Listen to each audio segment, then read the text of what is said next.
Sir मेरा तो ठीक नहीं हुआ है, ठीक है। अनप्रिडिक्टेबल तो रहता ही है, बिल्कुल बिल्कुल प्री की तरह ही जो आप पढ़ते हैं वैसा कुछ आता नहीं है। बिल्कुल। थोड़े बहुत डायरेक्ट टक्कर जाएं तो आपकी किस्मत, नहीं टिक रहे हैं तो जो मर्जी भेड़ दो। ओके। नहीं, इतना अच्छा नहीं हुआ। तो फूड सिक्योरिटी पे थे और एग्रीकल्चर, थोड़ा क्लाइमेट चेंज पे, वही जो जनरल आते हैं क्वेश्चंस, बस करंट अफेयर से ज़्यादा। एनवायरनमेंट के क्वेश्चन थोड़े टफ थे, बाकी तो नॉर्मल क्वेश्चन थे सारे। ओके। करंट और ट्रेडिशनल दोनों को लेके चलना होगा तो ज़्यादा बेटर है। तो पेपर थोड़ा सा टफ था, ए वाला।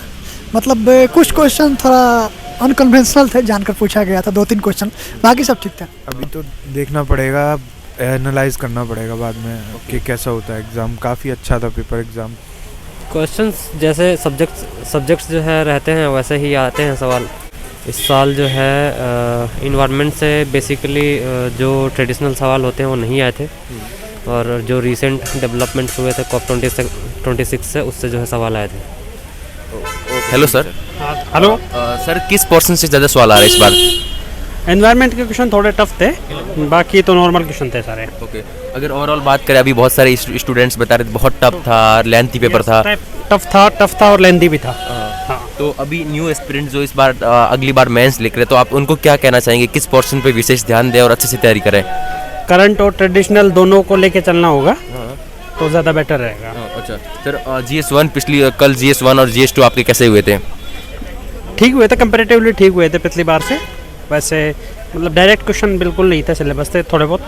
और अभी कुछ थोड़ा ट्रेडिशनल पोर्शन थोड़ा स्ट्रॉन्ग रहे तो ज़्यादा बेस्ट है। आपका सर कौन सा अटेम्प्ट था? मेरा है 4th। कितनी बार मेंस लिख चुके हो? दूसरी बार है, सेकंड है। अगर आप बात करें तो कि मेंस में कौन कौन सी गलतियां नहीं दोहरानी चाहिए न्यू एस्पिरेंट जो इस बार देंगे, अगली बार देंगे? टेस्ट प्रॉपर लिखे, राइटिंग स्पीड बहुत ज़्यादा मैटर कर रही है। और अगर कोचिंग रिव्यू, बहुत सारे स्टूडेंट जो यूपीएससी तैयारी करें कोचिंग को लेकर बहुत घबराते हैं कि कोचिंग ले या नहीं ले, इस प्रिपरेशन में आप कोचिंग को कितना वेटेज देते हो? कोचिंग का ये गाइडेंस में रोल तो होता ही है, बाकी सेल्फ स्टडी सबसे ज़्यादा इंपॉर्टेंट है। ओके। इंटरप्शन के लिए वापस आऊँगा दोस्तों। अगर आप एक यूपीएससी की सीरियस एस्पिरेंट है तो प्रेप लैडर एप्लीकेशन के साथ जुड़कर अपनी जर्नी को मजबूत बना सकते हैं। दोस्तों, इस प्लेटफॉर्म पर आपको मिलता है comprehensive video notes, NCERT notes जो प्रेप समरी के नाम से जानते हैं, साथ ही साथ एक्सटेंसिव क्वेश्चन बैंक। इसी के अलावा टेस्ट सीरीज जो प्रीलिम्स और एज वेल एज मेंस के लिए प्रीवियस ईयर क्वेश्चन पेपर बहुत ही महत्वपूर्ण होते हैं, इस प्लेटफॉर्म के माध्यम से आप प्राप्त कर सकते हैं। साथ ही साथ अभी इस प्लेटफॉर्म पर एम्प्री सर द्वारा फ्री पॉलिटी पढ़ाई जा रही है। दोस्तों, इसके लिए डिस्क्रिप्शन में दिए गए लिंक पर जाएं और डाउनलोड करें एप्लीकेशन, जिसमें आप हमारा कोड SVU इस्तेमाल करना ना भूलें। इसी के अलावा अगर आप कोई भी कोर्स परचेज करते हैं जिसमें अगर आप हमारा कोड SVU डालते हैं तो आपको 500 रुपये का और डिस्काउंट मिल जाएगा। दोस्तों, जल्दी से जल्दी जाइए और अपने भविष्य के सुनहरे सपनों को साकार करें। Hello ma'am. हाँ जी, बोलिए। मैम कैसा हुआ आपका पेपर? नहीं, इतना अच्छा नहीं हुआ। ओके। अगर बात करें तो ओवरऑल किस पोर्शन से ज़्यादा क्वेश्चन पूछे जा रहे हैं? अब एक तो फूड सिक्योरिटी पे थे और एग्रीकल्चर, थोड़ा क्लाइमेट चेंज पे, वही जो जनरल आते हैं क्वेश्चंस, बस करंट अफेयर से ज़्यादा आते हैं। Okay, thank you ma'am. बढ़िया गया तुम्हारा इंटरव्यू। लो भैया, एक मिनट बात करते हैं। Hello sir. बोलिए। सर कैसा हुआ आपका एग्ज़ाम? अभी तो पेपर थोड़ा सा टफ था, ए वाला। मतलब कुछ क्वेश्चन थोड़ा अनकन्वेंशनल थे, जानकर पूछा गया था 2-3 क्वेश्चन, बाकी सब ठीक था। ओवरऑल बात करें किस पोर्शन से क्वेश्चन ज़्यादा आ रहे हैं इस टाइम? अभी का पेपर तो इकोनॉमिक्स का था, इकोनॉमिक्स का GS3 था, इकोनॉमिक्स सिक्योरिटी। इसमें करंट के क्वेश्चन थे बहुत, 4-5 क्वेश्चन से ज़्यादा करंट के पोर्शन बहुत थे। जो COP 26 हुआ था उससे भी क्वेश्चन आया था। फिर एक वर्ल्ड हेल्थ ऑर्गेनाइजेशन ने गाइडलाइन जारी किया है, उससे भी आया था, वो लोग को मालूम नहीं था। और कुछ अनकन्वेंशनल क्वेश्चन भी 2-3 आए थे, जानकर वो डिफ़िकल्ट पूछा गया था, क्योंकि कल का पेपर थोड़ा इजी था, इसीलिए आज थोड़ा। सर आपका अटेम्प्ट कौन सा है? ये फर्स्ट अटेम्प्ट है मेरा। फर्स्ट अटेम्प्ट है। अगर सर फर्स्ट अटेम्प्ट में प्रीलिम्स क्लियर करने की रणनीति बनाए तो सर किस टाइप कर सकते हैं? अगर न्यू एस्पिरेंट को आप क्या कहना चाहेंगे? देखिए, रणनीति तो प्रीलिम्स थोड़ा अनप्रेडिक्टेबल हो गया है, क्वेश्चन ऐसे आ रहे हैं कि आप प्रेडिक्ट नहीं कर सकते हैं। लेकिन जो बेसिक बुक है उनका बार बार रिवीजन होना चाहिए, ताकि जो बेसिक हमारा हिस्ट्री पॉलिटी है इस पर कमांड बहुत अच्छा होना चाहिए, क्योंकि यहाँ से क्वेश्चन गलत नहीं हो बिल्कुल अगर आ रहे हैं तो। और बाकी करंट अफेयर से कम आ रहे हैं तो बहुत ज़्यादा करंट अफेयर फोकस करने की जरूरत नहीं है। हिंदू और ये आप इंडियन एक्सप्रेस पढ़ सकते हैं, और कोचिंग का मैगजीन बहुत ज़्यादा उस पर फोकस करने की ज़रूरत नहीं है, उतना रिलेवेंट नहीं रह गया है। और बाकी जो लक्ष्मीकांत है, स्पेक्ट्रम है, ये सब बुक बार बार पढ़ें, आप रिवीजन करें तो बेस आपका अच्छा है। तो जिसका बेस अच्छा है उसको फ़ायदा मिला है, क्योंकि मेरा तो 2021 में ग्रेजुएशन हुआ है, लेकिन बेसिक अच्छा था इसीलिए तो उसी साल दिया। सर आपका ग्रेजुएशन कहाँ से हुआ है? किरोड़ीमल कॉलेज से हुआ, किरोड़ीमल कॉलेज। ड्यू के किरोड़ीमल। सर अच्छा ठीक है, ओके। आपका सर सब्जेक्ट क्या था उसमें? ज्योग्राफी ऑनर्स था मेरा। ओके सर, आपका ऑप्शनल? ज्योग्राफी है। ऑप्शनल और मीडियम इंग्लिश है? हाँ, मैं इंग्लिश में। अच्छा ओके सर। न्यू एस्पिरेंट को इस जर्नी में कौन कौन सी गलतियों से बचना चाहिए सर, एक बार बता दीजिए। ऑप्शनल का सिलेक्शन अच्छा होना चाहिए। ऑप्शनल बहुत ही गेम चेंजर कई बार होता है। और आपका मीडियम तो अभी थोड़ा इंग्लिश मीडियम का ज़्यादा ये है, तो आप इंग्लिश मीडियम अगर हो तो अच्छा रहेगा, मटेरियल भी आसानी से मिल जाता है, तो इंग्लिश मीडियम को प्रेफर करें बच्चे।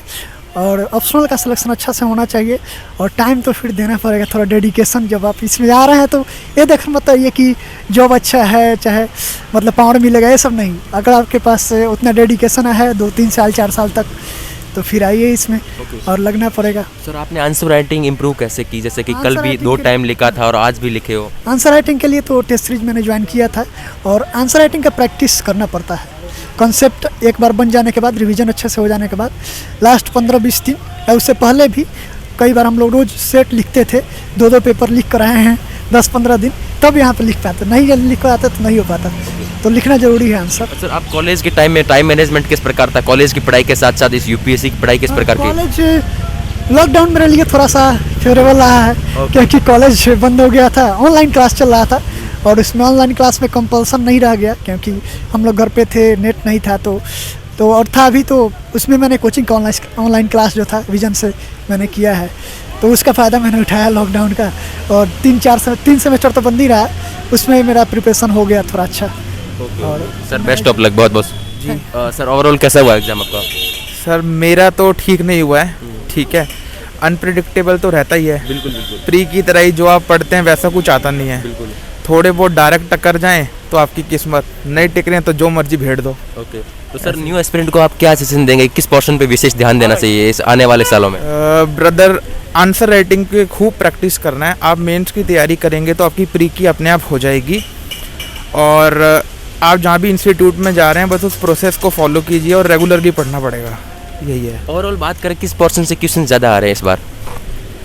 ऐसा कुछ अलग से नहीं कहूँगा कि ज्योग्राफी से ज़्यादा है, वो है ना हर एक पेपर के सेक्शन को मिक्स करके दे रहे हैं, कि साइंस में IRB घुसाड़ रहे हैं। अभी जैसे GS3 था, देखने से साइंस का क्वेश्चन लग रहा है, मगर उसमें इंटरनेशनल रिलेशन भी घुसाड़ रखा है, तो आप कुछ कह नहीं सकते। ओवरऑल अंडरस्टैंडिंग बेटर होनी चाहिए। Okay, thank you sir, thank you. Hello sir. Hello sir कैसा हुआ आपका एग्ज़ाम? अभी तो देखना पड़ेगा, एनालाइज करना पड़ेगा बाद में कि कैसा होता है एग्ज़ाम। काफ़ी अच्छा था पेपर एग्ज़ाम। सर आपको मतलब आपने किस टाइप की क्वेश्चंस पूछे गए? एक दो क्वेश्चन जो एक्सप्लेन किस टाइप की किया आपने, बता सकते हैं? करंट अफेयर्स का पोर्शन काफ़ी अच्छा था और काफ़ी ज़्यादा था, और जितना भी रेलिवेंट जो अभी हाल फिलहाल का 6 महीने का करंट अफेयर है उससे ज़्यादा क्वेश्चंस आए थे, और कुछ स्टैटिक पोर्शन था। ओके, तो सर न्यू एस्पिरेंट को आप क्या बताना चाहेंगे, किस पोर्शन पे विशेष ध्यान देना चाहिए? Current affairs most important, current issues जितने भी हैं न्यूज़पेपर्स में, जो सबसे ज़्यादा हाईलाइटेड पोर्शन है वो काफ़ी इंपॉर्टेंट है। ओके सर, ओवरऑल आपका GS1, GS2, GS3 तीनों एग्जाम अच्छे हुए, या फिर किसी में थोड़ा बहुत दिक्कत हुई, या फिर आपने किस प्रकार मेंटेन किया? नहीं, अभी तो देखो कर रहा हूँ, अभी भी एग्जाम्स बचे हैं, अभी आप बाद में एनालाइज करेंगे कैसा होता है exam. Thank you sir. Okay, hello sir. Hello. Sir क्या ओवरऑल कैसा हुआ एग्जाम आपका? थोड़ा लेंदी था, तो कुछ एग्ज़ाम का क्वेश्चन छूट भी गया है, तो सेटिस्फाइड नहीं हूँ। ओके सर, ओवरऑल बात करें किस पोर्शन से क्वेश्चन ज़्यादा आ रहे हैं? बैलेंस ही था, सारे के सारे पार्ट्स कवर कर रखे थे जो GS3 के अंदर आते हैं, जैसे कि आपका इकोनॉमिक्स का जो सेक्शन है, और प्लस में जो स्टैटिक का पार्ट भी उसमें आया हुआ था, एनवायरनमेंट से और क्लाइमेट चेंज से आपके जो रिसेंटली कॉन्फ्रेंसेज हुई हैं तो उसमें भी मिक्स पोर्शन आ रखा था कि आपका जो WHO ने भी जो चेंजेस किए हैं पॉलिटेंस वगैरह में, तो ओवरऑल बैलेंस था। ओके सर, लास्ट में आप न्यू एस्पिरेंट को क्या सजेशन देंगे, किस पोर्शन पे विशेष ध्यान दें? किस पोर्शन के अंदर मैं ये कहूँगा कि सारे के सारे पार्ट्स जो हैं उनको इक्वली वेटेज दें, जो स्टैटिक पोर्शन है और जो आपका करंट पोर्शन है उनको दोनों को ही इक्वली, किसी के ऊपर भी ऐसा नहीं होना चाहिए कि आपकी प्रिपरेशन स्क्यू हो गई है, तो शायद बेटर अपना रिस्क डिस्ट्रीब्यूट कर पाएंगे आप। Okay, thank you sir, thank you.